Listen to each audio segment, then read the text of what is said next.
देख रहे हैं प्रदेश का नंबर 1 चैनल एबीपी न्यूज।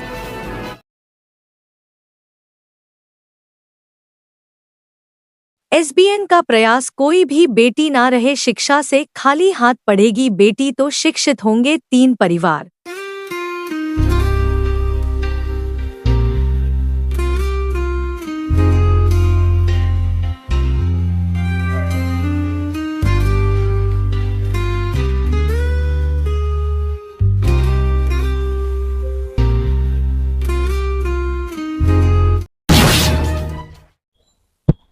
नमस्कार, आप देख रहे हैं एबीपी न्यूज। मैं हूं आपका दोस्त, आपका होस्ट संजय शर्मा। 21 जुलाई को केंद्र द्वारा बजट पास किया गया, जो वित्त मंत्री सीतारमण द्वारा पास किया गया था। उस बजट से कुछ व्यापारियों में खुशी की लहर है और कुछ दुखी हैं। आम जनता को कितना फ़ायदा हुआ, कितना नहीं हुआ, इस बारे में आज हम जानते हैं। कांग्रेस के जिला अध्यक्ष विनीत त्यागी से। विनीत जी, बहुत बहुत स्वागत है आपका हमारे न्यूज़ चैनल में।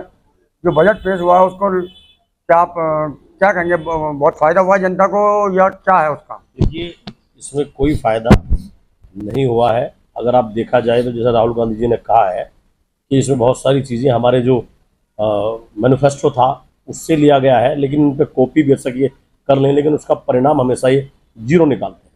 अगर मैं बजट की बात करूँ तो ये 48.21 लाख करोड़ रुपए का बजट है, जिसमें से शिक्षा का बजट इन्होंने 1,26,25,26 हज़ार करोड़ के आसपास का इन्होंने वो दिया है। ये सोचने की बात है कि जिस देश का युवा 65% जिस देश में युवा हो, शिक्षा को बढ़ोतरी देने से हमेशा किसी भी देश का अगर शिक्षा लेवल ऊंचा होता है तो उससे कहीं ना कहीं पूरा भविष्य, परिवार हो या युवा हो, उसका भविष्य सुधरता है। बहुत ही कम बजट शिक्षा के लिए रखा गया है। शिक्षा जबकि निरंतर उन्होंने महंगी की हुई है। और बात अगर मैं करूं ग्रामीण क्षेत्र के बारे में भी, तो बहुत छोटा बजट है शिक्षा को इंक्लूड करके, लगभग 2,56,000 करोड़ का। तो ये निराशाजनक बजट है।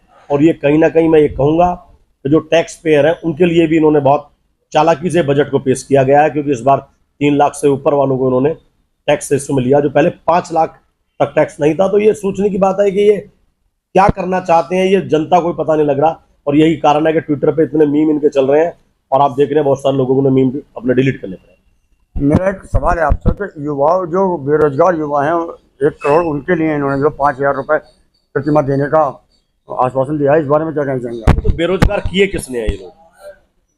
अगर आप ये देखेंगे तो बेरोजगार करने के पीछे हाथ किसका है? इसके लिए पूरी भारतीय जनता पार्टी जिम्मेवार है। 10 साल में जो बेरोजगारी फैली, जो 20 करोड़ से ऊपर युवा इस देश का बेरोजगार हुआ, उसका पूरा क्रेडिट भारतीय जनता पार्टी को जाता है। ये स्वीकार करना चाहिए। पहले बेरोजगार कर रहे हैं, अब उन्हें बेरोजगारी भत्ता दे रहे हैं। दूसरा मेरा सवाल है कि महिलाओं के इन्होंने गैस सिलेंडर दिए, महिलाओं के लिए विशेष ख्याल रखा गया? विशेष महिलाओं के लिए क्या विशेष ख्याल रखा गया? महिलाओं की अगर आप बात करेंगे तो महिलाओं के साथ तो ये कभी थे ही नहीं। अगर मैं आप बजट की बात कर रहे हैं, मैं उन बेटियों की बात कर रहा हूं जो फोगाट जैसी बेटियां थी, जिनको दिल्ली जंतर मंतर पर इन्होंने जूतों से रगड़ने का काम किया। लेकिन वहां पर क्या कार्य था? वहां पर सबसे ज्यादा आपने देखा होगा, ज्यादातर लोग कौन थे? ज्यादातर लोग थे, हम सब लोग थे, उन बेटियों की रक्षा करने वाले लोग। इन्होंने ब्रजभूषण शरण सिंह जैसे लोगों को बचाने का काम किया। हाल ही में अभी घटना देखिए मेरठ का, 2 साल की बच्ची है जिसके साथ में बलात्कार हुआ है। निरंतर ये घटनाएं बढ़ती जा रही है। अब कैसी महिला सुरक्षा की बात कर रहे हैं? ये बिल्कुल निराधार और झूठी बातें हैं। जो इन्होंने रसोई का बजट है वो कम कर दिया गया, उस बारे में क्या कहना चाहते हैं? महिला आप रसोई के बजट की बात करते हैं, आप महंगाई की बात कीजिए ना। आपने रसोई का बजट कम कर दिया, तेल पहुंच गया 80 रुपए से 180 रुपए लीटर। आपके किसानों की एमएसपी बढ़ने की बात नहीं है। एमएसपी भी उन चीजों की बढ़ाई गई है कि जो किसान बहुत कम मात्रा में उगाता है जिसको। और आप जब महंगाई की बात करते हैं तो आप सब्जी के बारे में अभी ये बोल ही रहे हैं। सीधा हमारी जो वित्त मंत्री जी हैं, उन्होंने पहले जब प्याज महंगी हुई तो मैं प्याज खाती नहीं हूँ।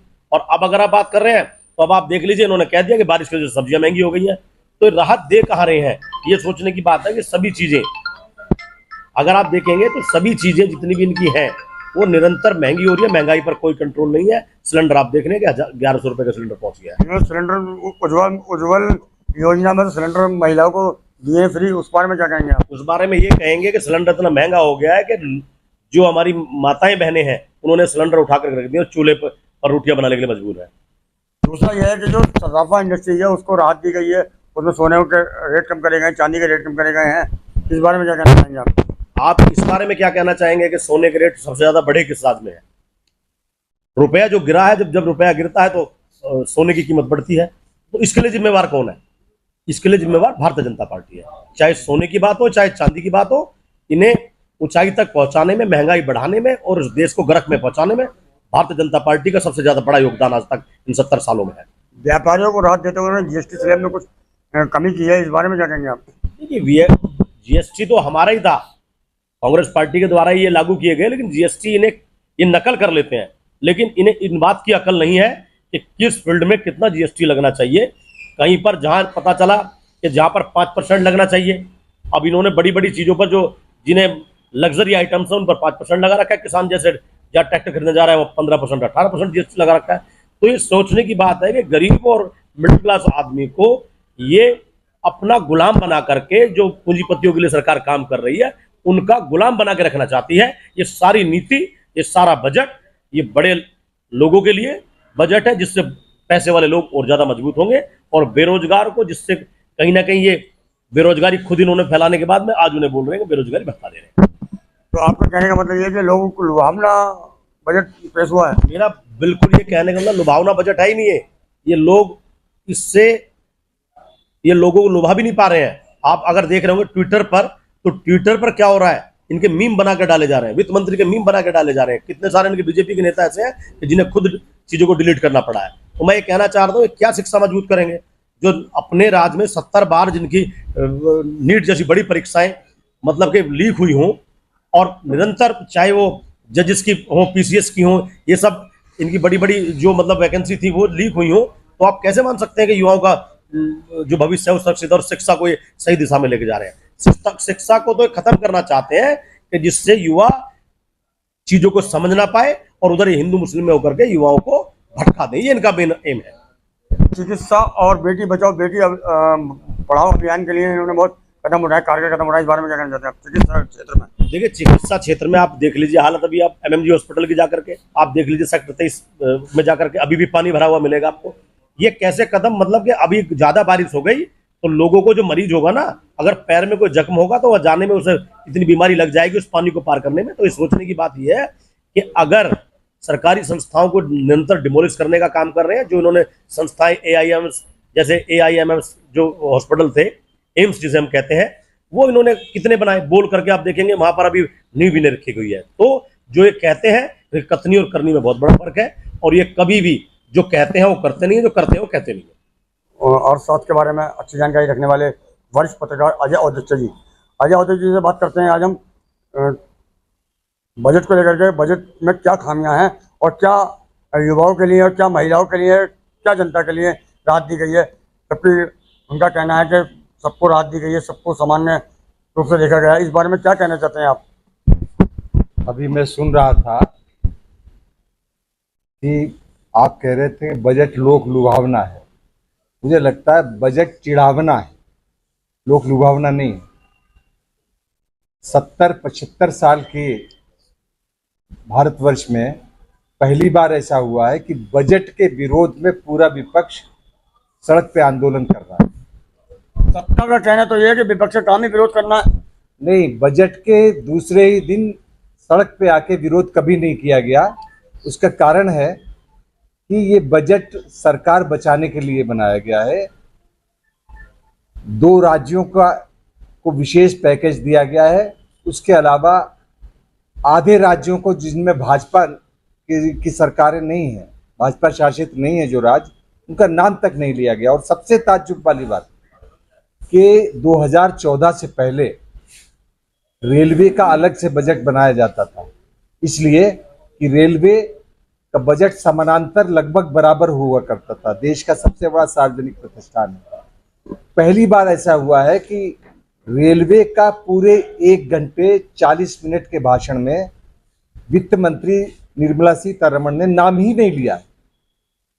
पब्लिक को पता लगना चाहिए कि सार्वजनिक क्षेत्र में कितनी ट्रेनें आ रही हैं, कितनी बंद हो रही हैं, किराया बढ़ा रहे हैं, किराया घटा रहे हैं, कुछ पता लगना चाहिए। युवाओं को उन्होंने बहुत राहत दी है। 1 करोड़ रुपया, 1 करोड़ युवाओं को जो 5,000 रुपये महीना देने का बात की है। महिलाओं के उज्ज्वल उसके लिए उज्ज्वला योजना में गैस सिलेंडर दिए गए, उनके रसोई के लिए बजट दिया गया, इस बारे में जानना चाहेंगे आप? देखिए शर्मा जी, बजट हर साल पेश होता है, लेकिन बजट में कितना एलोकेशन होता है, कितना दिया जाता है, कितना खर्चा होता है। बजट माने क्या पता क्या होता है? आय व्यय। आपने हम इतना देंगे ये तो बोल दिया, आपने कितना खर्च किया है, उसका क्या मतलब फल निकला है, ये भी तो बताना चाहिए। ये बजट कुछ नहीं है, ये भाषण लफाजी है। 2 राज्यों को विशेष पैकेज देने के लिए बजट बनाया गया है और कुछ भी नहीं है। युवाओं के बारे में क्या कहना चाहेंगे? जो आप युवाओं को इन्होंने 5,000 रुपये देने का वादा करा, 1 करोड़ युवाओं को, बेरोजगारों को। युवा अगर प्रसन्न होता तो बीजेपी पीछे थोड़ी आ जाती, फिर तो 400 पार ही होती। ये असली लड़ाई तो युवाओं की ही है। ये युवाओं के लिए इसलिए किया गया है कि 28 लाख से ज़्यादा जो वैकेंसियां हैं वो नहीं भरी जा रही हैं, समझ रहे नहीं? तो उन्हें बिल्कुल वैसे ही है जैसे अग्निवीर, कि 4 साल के लिए नौकरी दे दो, थोड़ा पैसा दे दो, फिर घर बिठा दो। ऐसे इन्हें थोड़ा, ये क्या होता है, अगर 2-4 हज़ार रुपये दे दो, 1,000 रुपया दे दो, तो उससे युवा को क्या फर्क पड़ता है? युवा को रोजगार चाहिए, नौकरी चाहिए, उसे अपने भविष्य बनाना है। 1,000-2,000 से भविष्य बन जाएगा क्या? मेरा एक सवाल और है कि जो जीएसटी इन्होंने इसमें बजट में कम की है और व्यापारियों को राहत दी है, उससे व्यापारियों में खुशी की लहर है, इस बारे में क्या कहना चाहते हैं आप? और सराबा इंडस्ट्रीज को बहुत बड़ी राहत मिली है। देखिए, मैं अर्थशास्त्र का स्टूडेंट रहा हूँ। हमारे इलाहाबाद यूनिवर्सिटी में ये पढ़ाया गया है कि सरकार ग्राफ बनाती है, ऐसे चलाती है, कीमतें टैक्स ऐसे बढ़ाती है, फिर थोड़ा शोर होता है कि महंगाई बहुत है तो वो थोड़ा सा नीचे ले आती है, फिर ऐसे कर देती है। और पहले ऐसे होता था, मतलब इससे और इससे के बीच में इतना कर दिया, तो बढ़ाई है, ये तो टैक्स बढ़ता ही है, टैक्स कभी कम नहीं होता। लेकिन व्यापारियों में तो खुशी की लहर है कि जीएसटी कम करी गई है और क्या नाम है, इंडस्ट्रीज को, सराबा इंडस्ट्री को बहुत बड़ी राहत दी गई है, इस बारे में क्या कहना चाहते हैं? वो भाजपा समर्थित व्यापारी होंगे, आप मेरे साथ चलिए। व्यापारी गाली बक रहे हैं सरकार को, व्यापार चौपट हो गया, व्यापारी रो रहे हैं। मैं अपनी पत्रकारिता के क्षेत्र में ले लो, आप बताइए, टैक्स देना पड़ता है कि नहीं? 5,000 मैगजीन, 1,500 मैगजीन, 500 अखबार छपवाते हैं, विज्ञापन है नहीं, लेकिन सरकार को जीएसटी देनी है 5%, 15%, 18%। आपका कहने का मतलब क्या है कि ये जो पहले नहीं मिलती थी, जो पहले जीएसटी या पहले टैक्स पत्रकारों को नहीं देना पड़ता था, अब देना पड़ता है। मीडिया पे भी सेकंड जगह साथ? बिल्कुल बिल्कुल। इस सरकार ने सबसे ज्यादा नुकसान तो मीडिया किया है, इसलिए तो गोदी मीडिया बनी है।